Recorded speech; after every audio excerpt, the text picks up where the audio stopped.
उपमुख्यमंत्री अजित पवार यांचे पुत्र पार्थ पवार यांना वाय+ दर्जाची सुरक्षा, राज्य शासनाचा निर्णय। पार्थ पवारांना वाय+ सुरक्षा दिल्यानं चर्चांना उधाण। नाशिक लोकसभा मतदारसंघाचा तिढा आज सुटण्याची शक्यता। नाशिकमधून हेमंत गोडसे यांचं नाव जवळपास निश्चित। शिवसेनेतील सूत्रांची माझाला माहिती। मध्यरात्री 3 वाजेपर्यंत सुरू होती मुख्यमंत्री एकनाथ शिंदे यांच्या ठाण्यातील निवासस्थानी बैठक। शिवसेनेचे आमदार रवींद्र वायकर रात्री उशिरा मुख्यमंत्री शिंदे यांच्या भेटीला। वायकर हे मुंबई उत्तर पश्चिम मधून अमोल कीर्तीकरांविरोधात निवडणूक लढवण्यास इच्छुक। उद्धव ठाकरेंनी सिंधुदुर्ग दौऱ्याच्या वेळी उपमुख्यमंत्री देवेंद्र फडणवीसांवर जर टीका केली तर परत जायचा रस्ता कुठून जातो ते मी दाखवतो। केंद्रीय मंत्री नारायण राणेंचा उद्धव ठाकरेंना इशारा। नारायण राणेंच्या पत्नी नीलम राणे देखील प्रचारात उतरणार। दक्षिण रत्नागिरीत 26 एप्रिल रोजी 9 कॉर्नर सभा घेणार। संभाजीनगर लोकसभेचे उमेदवार मंत्री संदीपान भुमरे यांच्या संपत्तीमध्ये 2.5 पटीने वाढ। भुमरेंकडील मालमत्तेचं बाजार मूल्य 5,70 लाखांच्या वर, तर विरोधी उमेदवार चंद्रकांत खैरेंकडे 8,83 लाखांची संपत्ती। बीडमध्ये मवियाचे उमेदवार बजरंग सोनवणेंच्या संपत्तीमध्ये 63% वाढ। सोनवणेंची एकूण 28,92 लाख रुपयांची संपत्ती। विशाल पाटील यांनी औदुंबर मंदिर मधील दत्त मंदिरात फोडला प्रचाराचा नारळ। दत्ताच्या पादुकाचं दर्शन घेऊन प्रचाराला केली सुरुवात। पलूस तालुक्यातील पुंडी इथल्या मारुतीचंही घेणार दर्शन। सांगली लोकसभा मतदारसंघातील उमेदवारी ही सामान्य जनतेची उमेदवारी। अपक्ष उमेदवार विशाल पाटील यांची प्रतिक्रिया। विद्यमान खासदारांच्या कारभाराचा लोकांना वैताग आलाय, विशाल पाटलांची टीका।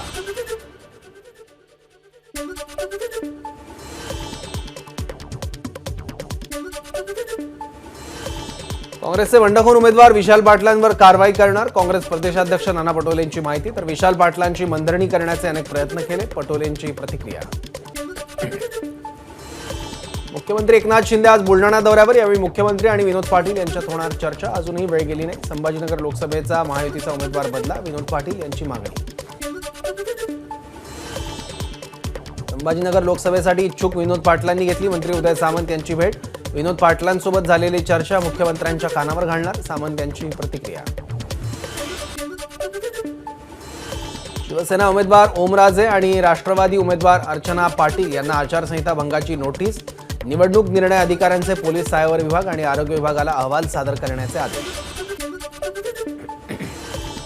मोदी लक्षात ठेवा, तुम्हालाही 6 भावंड। देशाच्या स्वातंत्र्यात मुस्लिमांचं समसमान योगदान, मग मुस्लिम घुसखोर कसा? मुस्लिम काँग्रेस नेत्यांचा मोदींना सवाल। मोदींविरोधात पक्षानं तक्रार केली नाही तर स्वतः तक्रार करणार असल्याची नैश नुसरत अली यांची माहिती। सोलापूर लोकसभेचे भाजप उमेदवार राम सातपुते यांच्या विरोधात मौलाना आझाद विचार मंच देणार तक्रार। राम सातपुते यांनी सोलापुरातील मशिदीतून काँग्रेसच्या समर्थनात फतवे निघत असल्याचा केला होता आरोप। स्वीकारलेल्या राजकीय भूमिकेवर ठाम असल्याचं अजित पवारांचं वक्तव्य। भविष्यात दोन्ही राष्ट्रवादी एकत्रच येणार असा प्रचार केला जातोय, मात्र मी माझ्या भूमिकेवर ठाम, अजित पवारांचं वक्तव्य। कोल्हापुरात ज्योतिबा देवाच्या चैत्र यात्रेचा आज मुख्य दिवस। ज्योतिबाच्या दर्शनासाठी लाखो भाविक ज्योतिबा डोंगरावर दाखल। महाराष्ट्राचं कुलदैवत असलेल्या जेजुरीच्या खंडेरायाची चैत्र पौर्णिमा यात्रा सुरू। भाविकांकडून कुलधर्म कुलाचार करत येळकोट येळकोट जय मल्हार, सदानंदाचा येळकोट असा खंडोबाचा जय जयकार। जळगावच्या रोटवद इथं हनुमान जयंतीनिमित्त मारुती मंदिरात भाविकांची गर्दी। नवसाला पावणाऱ्या रोटवद हनुमान मंदिरात भजन, कीर्तन आणि महाप्रसादाचं आयोजन। रायगडमध्ये हनुमान जयंती सर्वत्र साजरी। जिल्ह्यातील विविध ठिकाणी मारुतीच्या दर्शनासाठी भाविकांची गर्दी। हनुमानाचं जन्मगाव असलेल्या नाशिकच्या अंजनेरी पर्वताच्या पायथ्याशी असलेल्या सिद्ध हनुमान मंदिरात पहाटेपासूनच भाविकांची गर्दी। मंदिराला आकर्षक फुलांची सजावट। स्वामी शांतिगिरी महाराजांच्या प्रमुख उपस्थितीत हनुमान मंदिरात जन्मोत्सव सोहळा। हनुमान जन्मोत्सवानिमित्त बुलढाण्याच्या नांदुरा इथे जगातील सर्वात उंच आणि विशालकाय 107 फूट उंच हनुमान मूर्तीला जलाभिषेक करण्यात येणार। नांदुरा येथील बालाजी ट्रस्टच्या वतीनं हनुमान जन्मोत्सवानिमित्त विविध धार्मिक कार्यक्रमांचं आयोजन। हनुमान जन्मोत्सव निमित्तानं गोंदिया येथील प्रसिद्ध हनुमान मंदिरात हनुमानाला दुग्धाभिषेक आणि पंचामृत स्नान। हनुमानाच्या दर्शनासाठी पहाटे 5 पासून भक्तांच्या रांगा। अहमदनगर जिल्ह्यातील संगमनेर शहरात हनुमानाचा रथ ओढण्याचा मान महिलांना। ब्रिटिश काळापासूनची परंपरा, रथयात्रेदरम्यान पोलिसांना विशेष मान, पोलिसांनी वाजत गाजत आणलेला झेंडा रथावर लावल्यावरच रथ फोडला जातो. परभणीत हनुमान जन्मोत्सवाचा उत्साह, ग्रामदैवत मोठा मारुती, पेढा हनुमान मंदिरात भक्तांची मांदियाळी. आज दिवसभर मारुती मंदिरात विविध धार्मिक कार्यक्रम आणि महाप्रसादाचं आयोजन. हनुमान जन्मोत्सवानिमित्त प्रसिद्ध वाळूशिल्पकार रविराज चिपकर यांनी साकारलं हनुमानाचं वाळूशिल्प. सिंधुदुर्ग, वेंगुर्ला, आरवली, सोनसुरे इथल्या गजांतलक्ष्मी मंदिरात साकारलं हनुमानाचं वाळूशिल्प.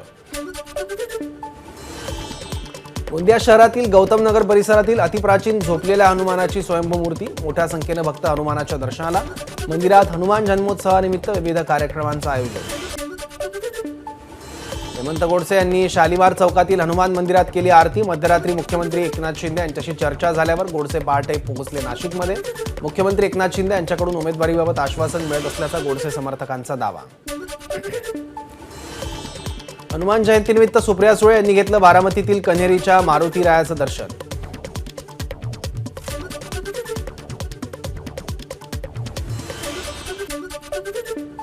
महाविकास आघाडीचे उमेदवार निलेश लंके यांनी अहमदनगरचं ग्रामदैवत श्री विशाल गणपती मंदिरात जाऊन घेतलं दर्शन. अहमदनगर लोकसभेचे उमेदवार निलेश लंकेंनी दक्षिणमुखी हनुमान मंदिरात दर्शन घेतलं. यावेळी महाविकास आघाडीच्या पदाधिकाऱ्यांकडून निलेश लंकेंना गदाभेट. मावळ लोकसभेचे मवियाचे उमेदवार संजोग वाघेरे यांचे खासदारकीसाठी काळभैरवनाथाला साकडं. उमेदवारी अर्जासह वाघेरेंकडून काळभैरवनाथाला घातलं साकडं. हातकणंगले लोकसभेचे उमेदवार धैर्यशील माने यांनी घेतलं ज्योतिबाचं दर्शन. यावेळी धैर्यशील मानेंनी सासनकाठी नाचवली. मराठवाड्यातील पाणी प्रश्न अतिशय गंभीर. मराठवाड्यातील 1174 गाव वाड्यांवर टँकरनं पाणी पुरवठा. टँकरची संख्या पोहोचली 1309 वर. सर्वाधिक 556 टँकर छत्रपती संभाजीनगर जिल्ह्यात. अदानी वीज कंपनीची वीज महागली. 30 लाख वीज ग्राहकांना फटका बसणार. निवासी ग्राहकांच्या इंधन अधिभारात प्रति युनिट 70 पैसे ते ₹1.70 वाढ होणार. लोकलमधील महिला डब्यात सीसीटीव्ही आणि टॉकबॅक यंत्रणा जून अखेरपर्यंत बसवणार. रेल्वे विभागाकडून मध्य आणि पश्चिम रेल्वेला सूचना. महिला प्रवाशांना मोठा दिलासा मिळणार. शाळा सकाळी 9 नंतर भरवण्यावर आचारसंहितेनंतर निर्णय होणार. माध्यमिकचे वर्ग सकाळी लवकर भरवण्याचीही मंत्री दीपक केसरकरांकडून संकेत. भंडारा जिल्ह्यात अवकाळी पावसानं कापणीला आलेल्या उन्हाळी भात पिकाला फटका. धान लोंब गळून पडल्यानं शेतकरी हवालदिल. नुकसान भरपाईची केली मागणी. अकोला जिल्ह्यातील रंभापूर येथे कापणी करून ठेवलेल्या ज्वारीच्या पिकाला लागली आग. आगीत ज्वारी पीक जळून खाक. पंचनामा करून त्वरित नुकसान भरपाई देण्याची शेतकऱ्यांची मागणी.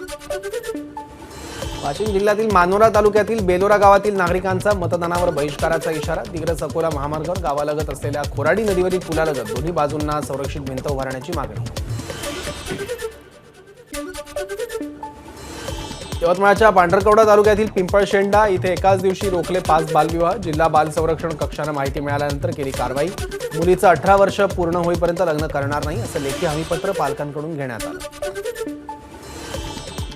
गोंदियात रोहित तिवारी या रेती व्यावसायिकाची काल रात्री गोळी झाडून केली हत्या. रेती व्यावसायिकांमध्ये दहशत. पोलिसांनी सुरू केला तपास.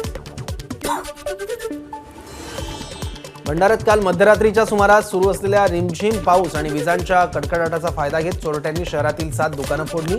पोलिसांनी सुरू केला चोरट्यांचा शोध. रणवीर सिंगही डीपफेकचा बळी. व्हायरल झालेल्या डीपफेक व्हिडिओबद्दल रणवीर सिंगनं मुंबई पोलिसांच्या सायबर क्राईम सेलकडे केली तक्रार.